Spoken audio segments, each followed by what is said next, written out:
Hi guys, Lucy aka the Watchbox Diaries here, and welcome to my channel. Now, I love a micro brand and I love things that are a little bit different. Brands that are thinking outside the box and want to try something new. And I think this one, for all you engineering watch nerds out there, may just pique your interest. Apiar are a fairly new brand established in 2022 by two best friends, Matt and Sam, who asked themselves that all-important question: why isn't anyone doing it this way? And by it, I mean using additive manufacturing within horology, the process they have used to create their first watch, the Invenire V1.0, which I'm going to be reviewing today. Lucy, what the hell is additive manufacturing? I maybe hear one of you ask. It is essentially metal 3D printing. Now, I am a fan of the process, so I'm going to very quickly explain what's involved. Now, Apiar actually use grade 23 titanium, much higher grade than the standard grade 5 that you see in a lot of horology. So the machine actually builds up layer by layer of powder using a laser powder bed fusion process to form that case shape. It's then brushed and put onto a high frequency oscillating machine to remove any excess powder, and then annealing heat treated at 850 degrees for 2 hours to relieve any residual stresses on the case, essentially making it as strong as it possibly can be. They do have a video on their website. I thoroughly enjoyed it, but I'm a nerd, so. Just a quick disclaimer, this is actually a pre-production prototype, so with that in mind, I want to be as fair as I possibly can, and I'm going to focus a bit more on the design aspect of this watch. With that in mind, let's talk specifications. So the case is a 39mm case with a lug-to-lug of 47mm and a thickness of 12.55mm. You have 3 different case lattice options. So you have hexagon, gyroid, and X. Bezel options, you have 2, either a 6 or a 12 tab. Numeral options, you have Arabic or Roman. Dial colorways, you have 5 options. So you've got Henry Black, Oxford Blue, Racing Green, Engineering Orange, and Onyx Grey. Moving on to that central dial guilloche detail, you have 3 options. You have hexagon, striation, and Clair de Paris. It comes with a domed sapphire crystal with anti-reflective coating, uses the Joux-Perret Swiss automatic movement, which has 68 hours of power reserve, 100 meters of water resistance, and comes on a 22 tapered to 18mm strap provided by the strap tailor. So the lugs themselves remind me of de Bethune's, and I am a big fan of those lugs and that design, so obviously gonna get a thumbs up from me. It is quite a boxy case, but because of those curved lugs, it gives wrist presence without being obnoxious, and it wears surprisingly well. It wraps really nicely around my 6.2 inch wrist.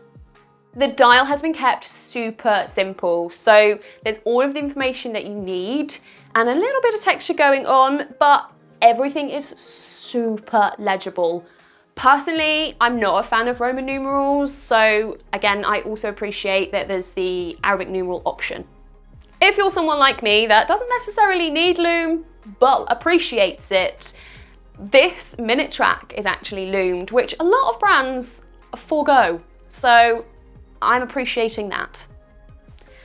Okay, this is a bit of a weird one, and probably definitely just a me thing, but because the crystal and the bezel are so perfectly domed together, it's super smooth. So I find myself running my thumb across the bezel and the dome, mostly subconsciously, and I find it super pleasing. Anyone else out there do the same thing? Probably not, it's probably just me. They're probably keeping the lattice work unpolished to show the additive manufacturing process in all of its glory and to provide textural differences. But for me, I would prefer it maybe slightly polished, just so there's not quite a substantial difference between the outer case and the lattice work. This particular configuration isn't my favorite, so the Again, personal preference, the case and the bezel seem more tool watch, whereas the dial colour and texture, along with the Roman numerals and those slim hands, they feel slightly dressier. So the two together for me just don't mash well. Although there is some texture on the dial, because everything else is printed and the date window doesn't have a frame, I do find the dial as a whole quite flat. I could really do with a little bit more depth going on. I do like the bezel, but I do find in this particular configuration that the bezel feels a lot chunkier than all of the dial details. Again, it is probably something to do with my tool watch, dress watch gripe with this configuration. I'm gonna put it down to that. I'll put it down to that. So this is entirely a personal preference, but some of the things that I would like to see in future volumes from the brand has to start with creating a bit more depth on that dial. So having an applied logo would be a great start. So not only will it give a bit more depth on the dial, but it will also highlight the brand. You should all know by now, I don't like a super busy dial, but I think the branding should take a bit of a spotlight.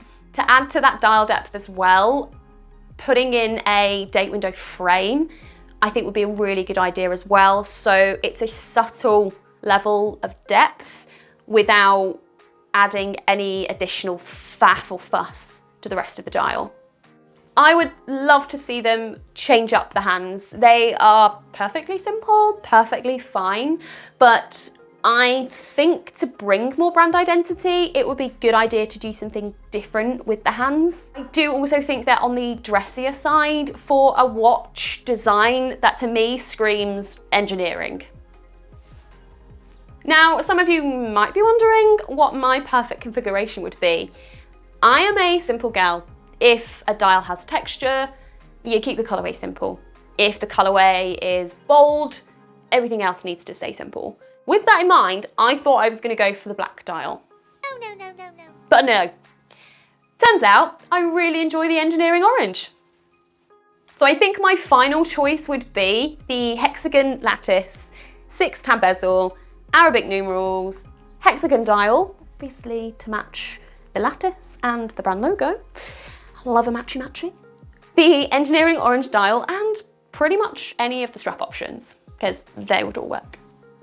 As I mentioned, this is a prototype, so I've not been able to comment on the true quality of it, but from what I have seen, the case polishing and the build quality do look really good. I've thoroughly enjoyed spending time with this watch. I've learnt a new process that I genuinely find interesting, coming from a brand that are doing something different and something new, which I just think is admirable. What do you guys think? Do you find it refreshing that brands are trying something new and something different? Or do you think micro brands are getting a little bit too far off the standard track? Would you buy one of these watches? Let me know in the comments section below.